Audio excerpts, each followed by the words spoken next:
Diga amém. Atos capítulo 12, versículo de número 1, está escrito assim na palavra de Deus. E por aquele mesmo tempo o rei Herodes estendeu as mãos para alguns da igreja, para os maltratar, e matou a espada Tiago, irmão de João. E vendo que isso agradara aos judeus, continuou mandando prender também a Pedro. E eram os dias dos ázimos. E havendo-o prendido, o encerrou na prisão, entregando-o a 4 quartéis de soldados, para que o guardassem, querendo apresentá-lo ao povo depois da Páscoa. Pois Pedro era guardado na prisão, mas a igreja fazia contínua oração por ele a Deus. E quando Herodes estava para o fazer comparecer, nesta mesma semana, estava Pedro dormindo entre 2 soldados, ligado com 2 cadeias. E os guardas diante da porta guardavam a prisão. E eis que sobreveio um anjo do Senhor, e resplandeceu uma luz na prisão, e tocando o lado de Pedro, a Pedro do lado, os despertou, dizendo: levanta-te depressa. E caíram-lhe das mãos as cadeias. E disse-lhe o anjo: cinge-te, veste-te, ata as tuas sandálias. E ele assim o fez. E disse-lhe mais: lança as costas da tua capa e segue. E saindo o seguia, e não sabia que era real o que estava sendo feito pelo anjo, mas cuidava que via uma visão. E quando passaram a primeira e a segunda guarda, chegaram à porta de ferro que dá para a cidade, a qual se lhes abriu por si mesmo. Eu vou falar e você repete assim: a porta se abriu por si mesmo. Eu vou continuar lendo. E tendo saído, percorreram uma rua, e logo o anjo se apartou dele. E Pedro, tomando a si, disse: agora sei verdadeiramente que o Senhor enviou o seu anjo, e me livrou da mão de Herodes, e de tudo o que o povo dos judeus esperava. Fecha sua Bíblia, fecha os seus olhos. Vamos orar. Meu Deus e meu Pai, eu agradeço a Ti, porque o Senhor está nos dando mais uma vez o privilégio, a oportunidade de estar cultuando ao Senhor, nos reunindo como igreja para adorar o Senhor, que é o único digno de toda honra, toda glória, todo louvor e toda adoração. Nós estamos diante da Tua palavra, precisamos que o Senhor nos alimente no nosso espírito, na nossa alma, para que sejamos fortalecidos para enfrentar esses dias maus.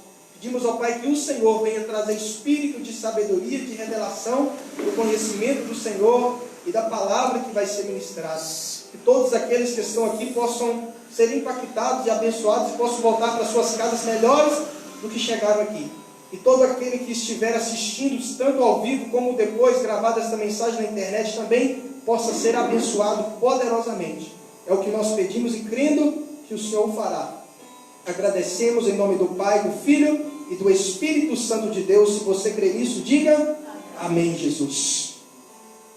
A palavra que nós acabamos de ler, ela fala de uma experiência que Pedro, ele teve com Deus pouco tempo depois de Jesus ter subido aos céus, pouco tempo depois de Jesus ter voltado para onde ele tinha vindo. A experiência foi a seguinte: Tiago, que era aquele terceiro, Pedro, Tiago, João, aquele Tiago, ele tinha sido preso por Herodes, e Herodes tinha matado ele. Herodes tinha acabado com a vida dele por meio de uma espada. E a Bíblia diz que Deus permitiu. Tiago veio a ser morto. Só que também ele queria prender a Pedro. E quando ele prendeu a Pedro, ele guardou ele na prisão e deixou ele para matar ele no outro dia, para tratar do assunto dele no outro dia. E nós vimos no desfecho da história que Pedro recebeu ali naquela situação um livramento. Depois ele morreu, lá na frente ele morreu matado também, por amor a Jesus. O que eu aprendo com isso? A primeira lição que eu aprendo: Tiago era de Deus, sim ou não? Pedro era de Deus. Jesus permitiu que matassem Tiago, e Jesus não permitiu que matassem a Pedro. A primeira lição que eu aprendo com essa palavra é que a minha vida e a sua vida, ela está na mão de Deus. Ele pode tanto permitir que você passe por uma prova, como te livrar da prova. Ele pode tanto permitir que você passe por um problema, como você seja livrado do problema. Em todas as maneiras, a Bíblia diz que todas as coisas cooperam para o bem daqueles que amam a Deus. Tem pessoas que são filhos de Deus, que vão ser levados por essa enfermidade que estava por aí. Mas tem pessoas que Deus vai dar um fortalecimento e vai livrar. Pastor, qual que é o critério de Deus para livrar um e deixar que o outro morra? O critério é que Ele é soberano sobre os céus, sobre a terra e sobre todos os seres que vivem e respiram, porque Ele é Deus. Se Ele permitiu que Tiago morresse, aquilo de alguma maneira glorificava o nome dele. Se Ele permitiu que Pedro fosse livrado, é porque Deus tinha o propósito de que ele continuasse vivo, glorificando o nome dele. Tiago glorificou a Deus com a morte, Pedro glorificou a Deus com a vida. A questão não é de que maneira Deus vai ser glorificado. A questão é que, no fim das contas, Paulo disse, quer comais, quer bebais, façai tudo para a glória de Deus. Então, se você tem crente que Deus abençoa ele com muita ideia e ele prospera, até enriquece. E tem crente que Deus não prospera, não enriquece, e ele permanece com uma situação, eu creio que obedecendo a palavra de Deus, no mínimo de provisão de Deus. Pastor, por que uns Deus enriquece e outros Deus mantém ali no cuidado, guardando ele ali, tendo que prover a vida dele todo dia? Porque o tratamento de Deus com cada um tem a ver com o propósito de Deus e com o caráter de cada um que precisa ser tratado. Tem pessoas que precisam ser tratadas na área da soberba, da vaidade. Tem pessoas que precisam ser tratadas na área de falar mal dos outros. As pessoas que precisam ser tratadas numa área, a vida vai fazer com que as situações cooperem para o seu bem. Se você é uma pessoa que tem dificuldade com a soberba, Deus vai colocar você em situações onde você vai ser humilhado. Porque quando você for humilhado e parar de resistir, Deus te leva de nível. Em todo o tempo, Deus está trabalhando para que nós sejamos conformados com a imagem de Cristo. Ou seja, nós sejamos levados a ser um pouco mais parecidos com Jesus a cada dia. Esse é um propósito e tem também o propósito de glorificar o nome dele. Então não se questione se alguém que você conhece, que é de Deus, vier a falecer. Porque a Bíblia diz que não pode um passarinho morrer. Um passarinho não fica sem alimento, sem que Deus tenha cuidado dele. Quanto mais eu e você. Então quando Tiago morreu, talvez algum crente pode ter dito, mas como assim? A Bíblia não diz que o anjo do Senhor se acampa ao redor dos que o guardam, do que os temem e os livra? Mas Tiago foi morto. Mas ele foi morto debaixo da permissão de Deus. Diga assim, permissão de Deus. Então quando Tiago foi morto, Deus não ficou desatento. Deus estava no controle da situação o tempo inteiro. Permitiu que ele morresse. A Bíblia não diz que foi porque ele pecou. A Bíblia não diz que foi porque ele não ficou vigiando. A Bíblia não diz que foi porque o anjo que Deus proveu para ele não estava atento. A Bíblia não diz que Deus está virado com ele. A Bíblia diz que apenas o Herodes o pegou e o matou. E ele era aquele, Tiago, que estava com Jesus no monte da transfiguração. Por quê? Porque pessoas de Deus também morrem. Pessoas de Deus também passam luta financeira. Pessoas de Deus também ficam doentes. O profeta Eliseu, se eu não me engano, ressuscitou mortos. Mas ele era doente. Timóteo era amigo de Paulo, colega de ministério. Tinha constantes enfermidades. Pastor, mas Deus não cura? Cura. Às vezes ele pode escolher não curar. Às vezes a pessoa não tem a fé para ser curada. Enfim, o assunto não é se tem fé, não. A questão é, de toda maneira, Deus está sempre certo. Diga assim, Deus está sempre certo. Não vai ter uma hora que ele vai ter falhado com você. Se ele teve a mente brilhante para criar o universo, para criar o corpo humano, para criar os animais, não tem nada na sua vida que ele não está atento, que ele não percebeu. Talvez você está passando por uma luta pensando, Deus não está atento a essa situação. E a palavra dele para você é, com certeza, não tem nenhuma área da sua vida que você pense que Deus está de fora, que ele não está, que ele está de fora. Ele está sempre envolvido em tudo que diz respeito a você. Não é só nas coisas espirituais, é no casamento, é no trabalho. O trabalho que Deus tem para você hoje pode não ser o que você queria, mas certamente Deus está usando isso para lapidar o seu caráter, a sua alma de alguma maneira. Para quê?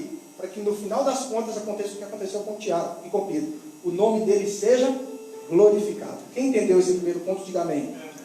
A segunda coisa que eu aprendo com esse texto é que Pedro, ele estava preso numa situação onde ele não podia fazer nada. Quando ele estava preso naquela prisão, tinha ali 4 quartéis de soldados. Se eu não me engano, eram 16 soldados.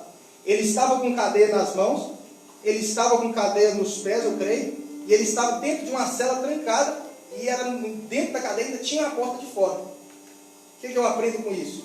Que as portas, a Bíblia, você lembra como nós lemos? A porta se abriu por si só. As cadeias caíram de suas mãos. Pastor, quanta força Pedro teve que fazer para a cadeia abrir? Nenhuma.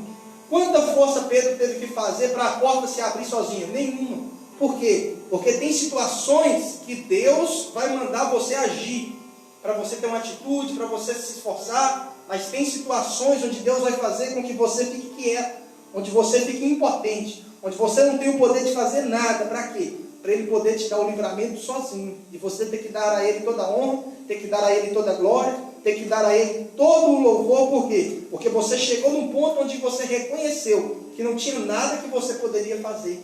Tem situações na nossa vida que Deus, a palavra de Deus para nós é: sacode a poeira, faz a sua parte, corre atrás, não fique esperando. Mas tem situações onde Deus vai dizer para você: aquietai-vos e sabei que eu sou Deus. Tem pessoas que estão não entendendo esse princípio. É hora de esperar e ela está se movendo. Tem hora que é hora de se mover e ela está parada esperando em Deus. Então nós precisamos entender a hora de esperar e a hora de agir. Pastor, como que eu sei a hora de esperar, a hora de agir? A hora de agir é a hora que você pode fazer alguma coisa. Se de acordo com a inteligência humana você pode agir, tem algo que na capacidade humana dá para fazer? Faça. Tem algo que dá para tentar? Tente. Mas com certeza vai chegar um momento na sua e na minha vida que você vai tentar, você vai pensar em como me livrar, e você vai entender: a força do meu braço não me livra, a minha inteligência não me livra, eu preciso agora me aquietar e saber que o Senhor é Deus.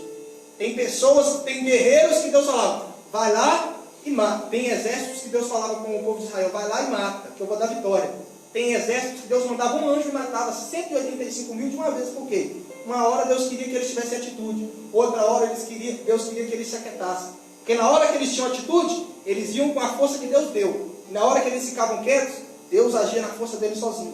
Quando eles agiam com a força que Deus deu, eles glorificavam a Deus por ter dado destreza nas mãos para lutar. Mas quando eles ficavam quietos, o anjo vinha e matava o inimigo sozinho, eles falavam: nosso Deus é realmente poderoso, Ele nem precisa de nós, Ele nos dá o privilégio de trabalhar com Ele. Quem está entendendo, diga amém. Então você precisa entender que tem hora que Deus vai querer que você se movimente, mas tem hora que Ele mesmo vai permitir que você seja posto numa situação onde o médico não resolve, onde o governo não resolve, onde a sua inteligência não resolve. Para quê? Para Ele poder abrir a porta por si só. Você vai ver a porta abrindo e vai dizer: só pode ter sido Deus.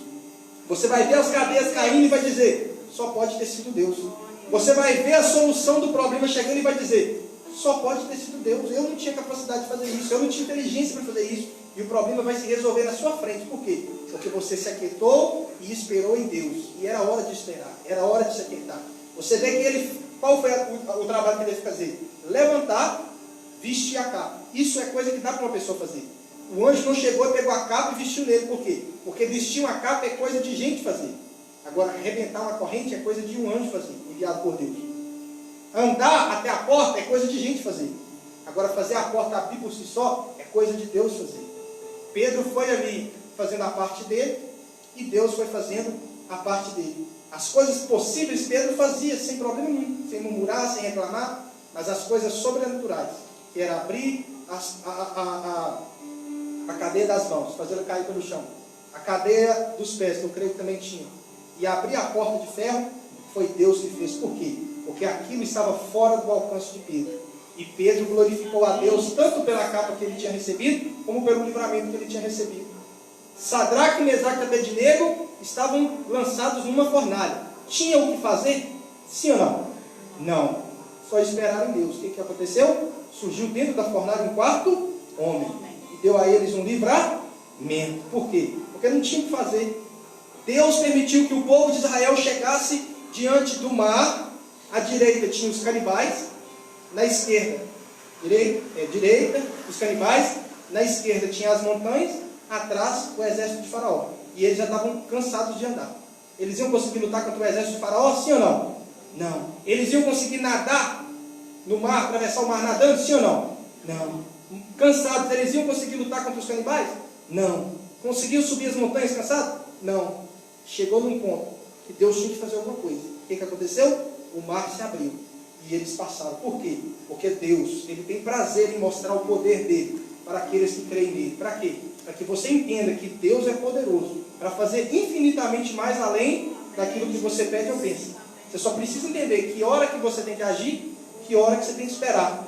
Se tem alguma mãe aqui que tem filho nas drogas, você deveria ter agido na infância, corrigindo ele, deixar não andar com certas amizades, orar por ele, dar conselho a ele, mandar ele para a escola, fazer o que era a sua parte. Agora já está grande, você não conseguiu contê-lo, ora e entrega ele na mão de Deus. Você não vai conseguir dominar um jovem de 20 e poucos anos. Tem que orar e entregar na mão de Deus. Por quê? Porque Deus é poderoso para libertá-lo, sim ou não? Uma criança de 7, 8 anos não é para a mãe entregar na mão de Deus e falar: Deus, corrija esse menino para mim, não. A Bíblia diz o que faz com a criança quando ela não obedece. A Bíblia fala de vara, a Bíblia fala de açoite, a Bíblia fala de ensinar no caminho do Senhor. Isso é coisa de gente fazer. Mas a gente sabe que nesse mundo de hoje as más companhias corrompem os bons costumes. E chega num ponto que o pai e a mãe não podem fazer nada. O que tem que fazer? Murmurar, matar o menino, quebrar ele na pancada. Se já não bateu quando era pequeno, vai bater agora que está grande. Tem que entregar na mão de Deus e orar. Por quê? Porque Deus é poderoso para fazer mais do que nós podemos imaginar. Quem está entendendo o que eu estou dizendo? Diga amém. Então você precisa pedir a Deus essa sabedoria de orar e saber: Deus, qual é esse problema? Eu tenho que fazer algo ou eu tenho que esperar no Senhor? E Deus já vai te responder na sua mente. Você vai pensar: eu estou sendo negligente, eu estou sendo preguiçoso, eu estou sendo negligente em algum ponto. Se você entender isso, vai lá e age. Se você ver que não tem o que fazer, ore, peça a Deus a intervenção dele. Porque no tempo certo, você vai ver que a solução vai vir. A porta vai abrir. E o nome do Senhor será glorificado. Quem entendeu essa palavra, diga amém. Então Pedro, ele estava ali sendo livrado por Deus. Por quê? Porque ele estava fazendo o quê? Por que ele foi preso? Porque ele estava pregando a palavra de Deus. Quando você está em compromisso com Deus, ele tem um compromisso de interferir. O interferir dele pode ser, como foi o caso de Tiago, permitir que você morra para a glória de Deus, ou permitir que você receba um livramento para a glória de Deus. Com a morte de Tiago, Deus foi glorificado. Com o livramento de Pedro, a igreja também foi edificada acerca da importância da oração, que ele estava orando por Pedro. Em todas as situações, Deus sempre foi e será exaltado na minha e na sua vida. Eu estava lá em casa orando hoje, meu coração me veio assim, eu inclusive vou pregar sobre isso domingo que vem, sobre você deixar que coisas boas, pensamentos positivos acerca de Deus, acerca da vida, entrem na sua mente e permaneçam. Porque se você ficar lembrando das coisas que não estão boas, você vai ficar pensando negativo. Mas tem tanta coisa boa para você lembrar, tem tanta bênção que você tem hoje, que tem gente orando para ter, tem gente hoje que está orando para morar na casa que você mora, tem gente que ora hoje para Deus prover a comida que você já come todo dia. E nós estamos lembrando das coisas que nós não temos, estamos deixando um sentimento de angústia, um sentimento de falta de gratidão. Por quê? Nós estamos focando naquilo que a gente não tem. E eu falei: não, a partir de hoje, eu vou tirar da minha mente tudo aquilo que não está bom na minha vida. Eu vou parar de pensar, porque senão você fica com o sentimento de que Deus não está sendo bom, de que a vida não está sendo justa, aí você fica com aquele ressentimento e não vai te levar a lugar nenhum. Então lembra das coisas boas, lembra das coisas positivas e pensa nisso. Vou falar sobre isso domingo que vem. Que você ocupar a sua mente com aquilo que vai te trazer paz, trazer alegria. Vai ligar o jornal, só fala de coronavírus? Não fica ligando, você vai encher sua mente de pensamentos de morte. Nossa, está morrendo, está morrendo. Aí você vai pensar: nossa, está morrendo, meu Deus, está chegando em mim. Aí você já fica apavorado. Então tem umas 2 semanas que eu parei de ficar vendo jornal assim, igual eu via muito. Por quê? Porque se eu ligo, só tem uma notícia. Se você liga, ela só fala da mesma coisa. Então se você aplicar o coração naquilo ali, você fica apavorado. Deus está dizendo: aquele que confia no Senhor recebe asas como asas de águia, e voarão e não se cansarão. Por quê? Porque Deus está no controle. Quem crê nisso, diga amém. Então lembra das coisas boas que Deus está fazendo. E aí também você não vai ficar você não vai ficar desatento, você não vai ficar, se você for para uma cidade que tem perigo, se chegar em Marilagre, enfim, você usa máscara, usa álcool em gel, tudo você faz. Mas não fique apavorado, porque o nosso apavoramento é um sinal de falta de confiança em Deus. Deus está no controle da sua vida, sim ou não? Sim. Então, fique em paz, seja prudente. O que é prudente? Você entendeu que chegou a hora de usar uma máscara? Usa. Entendeu que chegou a hora de ficar sem sair mesmo? Fica. Mas não deixa você transparecer aquele pavor, porque parece que Deus nem existe. Quando eu vejo um crente apavorado com alguma coisa, parece assim: uai, cadê o Deus que abriu o mar, que enviou o quarto homem, que fez um monte de milagre na Bíblia, está fazendo hoje? Por que eu vou ficar apavorado? Pastor, mas e aí eu vou ficar relaxado? A Bíblia diz, não tentarás o Senhor teu Deus. Tem coisa que é tentar Deus, mas tem coisa também que é falta de sabedoria. Então fica de pé no seu